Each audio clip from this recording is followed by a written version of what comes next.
German tilida ko'p qo'llaniladigan qarshimanlik so'zlar. Misol, urug' semiz. Birinchi so'z qarasanglar, good yaxshi, schlecht nachar, schön chiroyli, go'zal, hässlich sad ko'rimsiz, klein kichik, groß cho'ng, jung yosh, alt qari, lang uzun, kurz qisqa, viel jiq, wenig oz, richtig to'g'ri, falsch xato. Kalt soğuk, heiß issiq, reich bay, arm namrat, dik semiz, dün urug', stark kuchlik, schwach aciz, hard qattiq, weich yumshoq, breit kengri, shimol tar, nah yaqin, weit uzoq.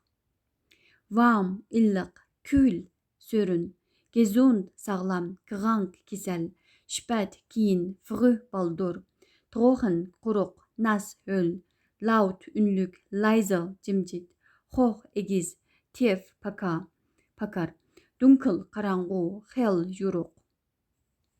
Teuer qimmat, billig arzon, leicht yenik oson, schwer tez, fröhlich xushal, traurig harg'un ko'ngil yerim, süß tatliq, sauer ochiq chuchuk, süß tatliq, bitter achchiq, zat to'q, hungrig och, fleißig tirishchan ishchan, faul burun, glücklich xushal, unglücklich xafa, schnell tez, langsam asta, voll to'liq to'shqcha, leer bo'sh.